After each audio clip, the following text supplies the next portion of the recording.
ഗജേന്ദ്രമോക്ഷം. ഇന്ദ്രദ്യുമ്നൻ എന്ന പാണ്ഡ്യരാജകുമാരൻ മലയാചല സാനുവിൽ വിഷ്ണുപദ ധ്യാനത്തിൽ മുഴുകിയിരിക്കുകയായിരുന്നു.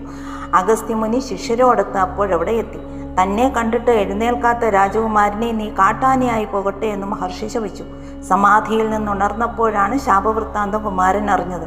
പിന്നാലെ പാഞ്ഞു ചെന്ന് മഹർഷിയെ പ്രണമിച്ച് ശാന്തനാക്കി. ഹരിഭഗവാൻ നിനക്ക് ശാപമോക്ഷം തരുമെന്ന് പറഞ്ഞു. അങ്ങനെ ഇന്ദ്രദ്യുമ്നൻ മതയാനയായി.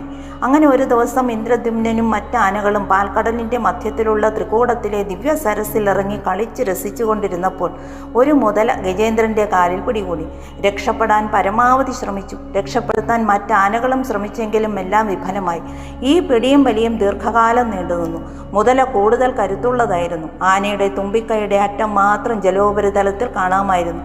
അപ്പോഴും ഗജേന്ദ്രൻ ഭഗവാനെ സ്തുതിച്ച താമരപ്പൂക്കൾ പറിച്ച് ഭഗവാനെ അർച്ചിക്കുകയായിരുന്നു. ഭക്തവത്സരനായ ഭഗവാൻ ഗരുഡാരൂഢനായി ഗജേന്ദ്രന്റെ മുന്നിലെത്തി. ഭക്തപരവശനായ ഗജേന്ദ്രൻ താമരപ്പൂ എടുത്ത് ഭഗവാന്റെ പാദകമലങ്ങളിൽ അർപ്പിച്ചു. കൃപാമയനായ ഭഗവാൻ ചക്രായുധം ഉപയോഗിച്ച് മുതലയുടെ വായ പിളർന്ന ഗജേന്ദ്രനെ മോചിപ്പിച്ചു. ദേവന്മാർ ആകാശത്ത് നിന്ന് പുഷ്പവൃഷ്ടി നടത്തി. ദേവനന്റെ ശാപത്താൽ മുതലയായി മാറിയ ഹൂഹു എന്ന ഗന്ധർവനും ശാപമോക്ഷം ലഭിച്ചു. ഭഗവാന്റെ കരസ്പർശത്താൽ കർമ്മവാസനകളിൽ നിന്നും മുക്തനായ ഗജേന്ദ്രന് ഭഗവത് സാരൂപ്യം ലഭിച്ചു.